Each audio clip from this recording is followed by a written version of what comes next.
selalu asyik senaraikan phone ikut bajet je. Macam mana satu lagi spesies ni, tablet, macam diabaikan je kan. So selepas banyak permintaan yang kita orang terima, Wiser tulis recommend tablet bawah 1000, 3000, 16000, 17 juta.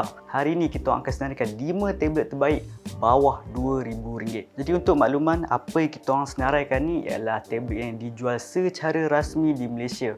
Maksudnya korang boleh claim warranty, ada perakuan SKMM dan yang paling penting sekali ada SIRIM.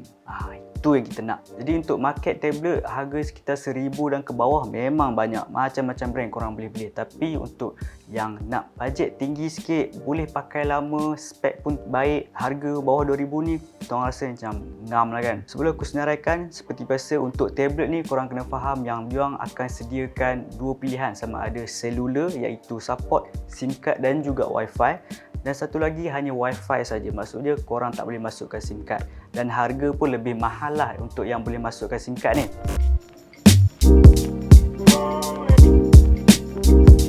Jadi yang pertama, iPad Gen 9 yang baru dilancarkan pada September 2021 hari tu. Untuk spek dia pakai A13 Bionic, screen dia sebesar 10.2 LCD Retina display, RAM sebesar 3GB dan storage korang boleh pilih antara 64GB ataupun 128GB. Untuk bateri pula 8557 dan dia terdapat dua pilihan, sama ada selular ataupun Wi-Fi. Dan macam biasalah peranti Apple, kalau untuk rakaman video memang ngam. Korang pun boleh tahulah smooth ni macam mana. Kamera belakang 8MP, untuk kamera depan 12MP dengan center stage. Jadi untuk varian paling rendah, paling murah bawah 2000 ialah RM1499. Jadi untuk harga 1500 ni korang boleh dapat varian yang paling rendah iaitu dengan storage 64GB dan tak support SIM card. Maksudnya boleh Wi-Fi sahaja. Dan kalau korang nak upgrade, maksudnya korang nak yang dia support SIM card ataupun nak upgrade storage saja atau kedua-duanya sekali, harga paling rendah korang boleh dapatkan ialah RM2119. Dan untuk detail setiap varian ni korang boleh pergi website Apple sendirilah untuk harga rasmi. Seterusnya ialah Galaxy Tab S7 FE. So kalau sebut pasal tablet ni, dua nama ni tak larilah, Apple, Samsung. Dan Samsung aku rasa paling banyak lah tablet dekat Malaysia kan, sebab dia ada dua siri, A dengan S. A untuk mid range dan low, dan kalau untuk S ni memang premium lah, saing-saing iPad lah orang kata. Dan untuk model S7 FE ni, dia gunakan chipset Snapdragon 778G. Jadi untuk RAM dan storage korang ada dua pilihan, iaitu 4GB dengan 64GB storage, satu lagi 6GB RAM, 128GB storage. Skrin dia pula agak besar lah, 12.4 inci jenis TFT. Bateri pula agak besar juga, 10,000, dan pengecasannya sangatlah agak pantas lah, 45W. Tapi charger yang dibagi dalam kotak cuma 15W. So korang kena cari charger yang baru lah untuk fully utilize 45W dia tu. Tapi kekurangan dia ialah dia tak support SIM card. So memang korang boleh guna Wi-Fi je untuk sambungan internet. So sebabkan dia ada dua variant je, yang 4GB RAM dengan 64GB storage ni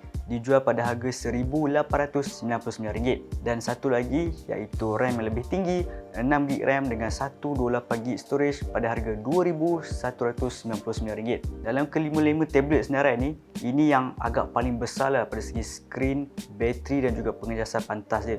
Seterusnya ialah Xiaomi Pad 5. Tablet ni pun memang dijual secara rasmi oleh Xiaomi di Malaysia. Kalau tak ada kat store, korang boleh cari online officially daripada Xiaomi juga. And kalau korang nak baca review ataupun pendapat ulasan tentang Xiaomi Pad ni daripada pengguna tegar Apple sendiri, korang boleh check out dekat website kita orang. Dan ini dia Xiaomi Pad 5, korang boleh tengok, dan rasa di tangan pun agak berat, so memang solid. Jadi untuk spesifikasi dia gunakan Snapdragon 860, tapi untuk storage ada dua, 128GB dengan 256GB. Skrin dia sebesar 11 inci LCD, tapi dia ada 120Hz refresh rate. Agak menarik lah untuk tablet ada refresh rate setinggi itu. Untuk bateri pula 8720mAh dengan pengecasan pantas 22.5W.